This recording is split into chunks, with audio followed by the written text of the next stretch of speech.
Mahlzeit, Freunde. What up? Something really colorful today. Let's do a hide and reveal blowout. I will talk you through my process a little bit, but the most important part will be in the end when I show you the dried result, or more semi-dry, not even dry. Not so good news. You'll see.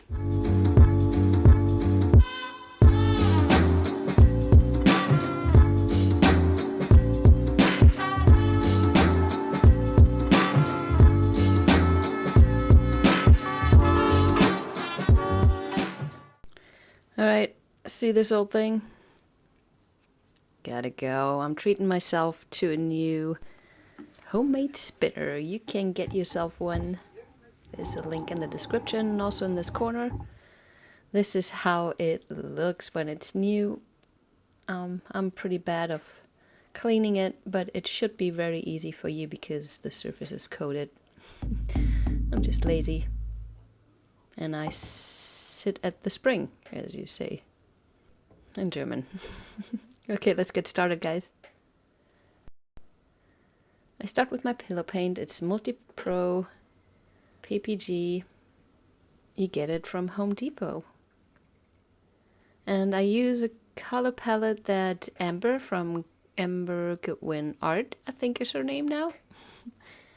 You probably know her. She's really good with colors, and she did a similar hide and reveal blowout, and I mixed up those colors right after I watched her video. So hi Amber. Can't wait to see you in Dallas in September, guys. It's the Fluidartexperience where you can learn so many different techniques from the funnest fluid artist out there. So this is my precious quinacridone nickel azo gold by Golden, and I put it on my spreader and I spread my paint out in a fairly thin layer because, you know, we don't need much paint. A little more for this technique, but still you get away with really thin layers of your paint. This one is Nova Color Fluorescent Magenta. It's a little bit thick here. I just try to make the layer even thinner when the paint is thicker, just to make sure it doesn't stay a blob right in the middle.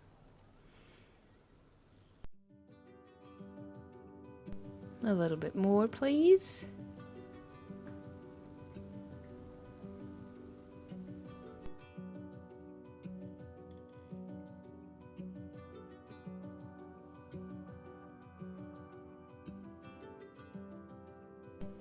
This is my absolute favorite blingy color. This is Abalone by This Little Piggy. It has a teal gold shifty thing going on. It's real pretty.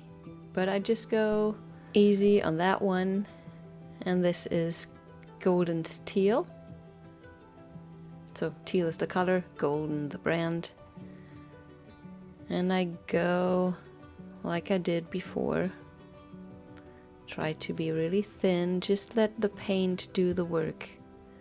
And I just move depending on how my paint moves.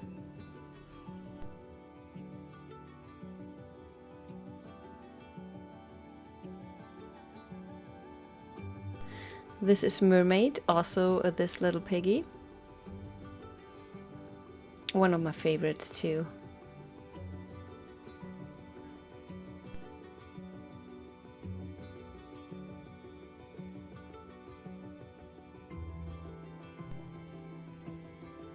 And this is a Prussian Blue by Amsterdam.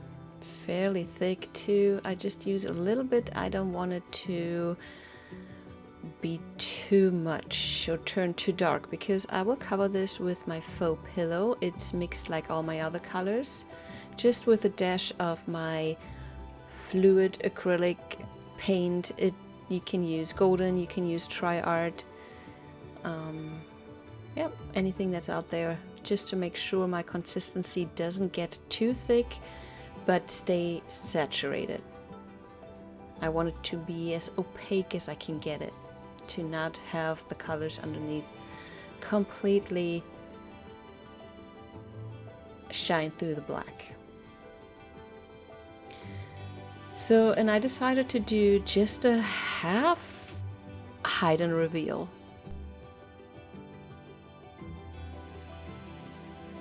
So I make sure that my corners are filled with paint so it can stretch and is able to move a long way.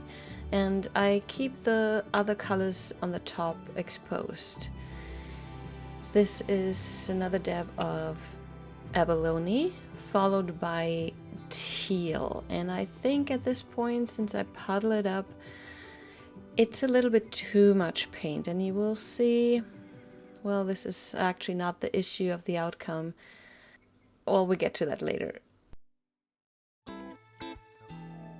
This is my cell activator. It's Australian Floetrol mixed with titanium white. It's approximately 1 to 3. Usually I use it a little bit thicker. And this is my hairdryer. I found it at Target. It was 20 bucks maybe.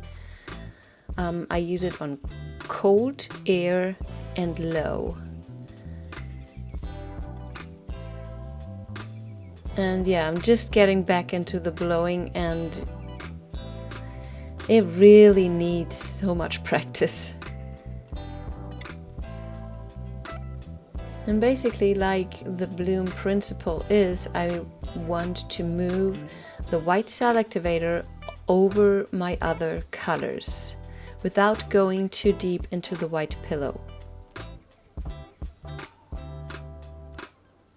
So instead of the force of my palette knife, I use the force of the air and push that over my paint. And this color palette is so beautiful. It's so poppy.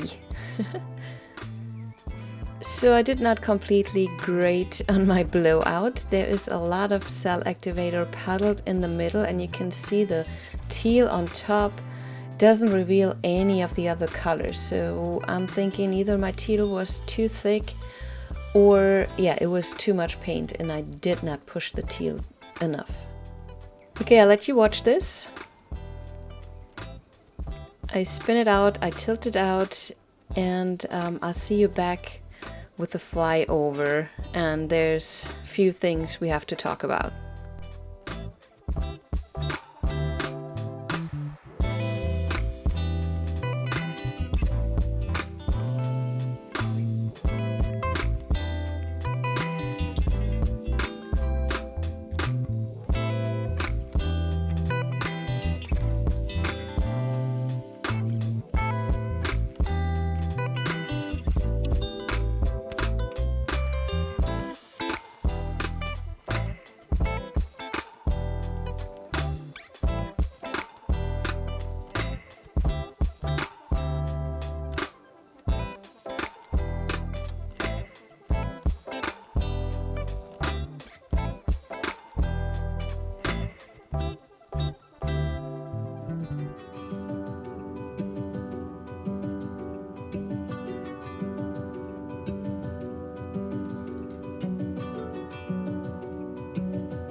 Alright guys, I think we're there.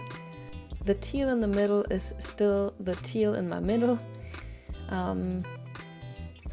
But the outside is so cool.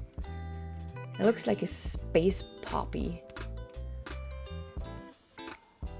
Check out the purple we made with the blue and the fluorescent magenta. The gradients are awesome. The cells are great, except for the middle part, but it kind of works.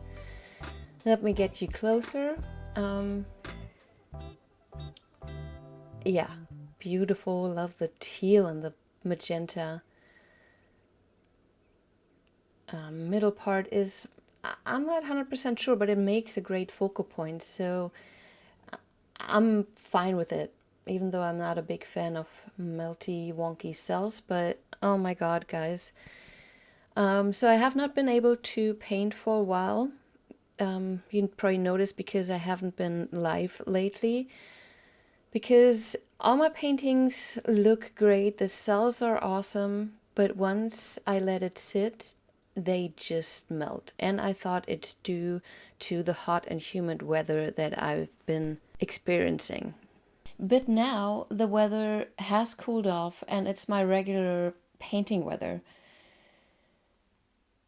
Yet, half hour later, this is what happened. My crisp cell activator lines swim away, taking the webbing and cells away. I don't hate it. I kind of like it. But I'm a little bit upset since I'm not sure why this is happening. The weather has not been hot, and I remember the day it was hot, I at the same time opened up a new can of my deep base Bear Dynasty. So I assumed it was the weather, but what if it wasn't the weather? What if something happened to my can of Dynasty? Maybe it's a bad batch. Maybe they changed the recipe. I'm not sure, because it has worked so far. I have a half-opened can of Sherwin-Williams Infinity that some people are using, and which would be my only other option in California to get a clear, drying, deep base. It's kind of hard here because of health restrictions. So I will mix that up. It's old, but it will do. And then the next video, you will see me try that. Now I show you the freaking awesome painting I did.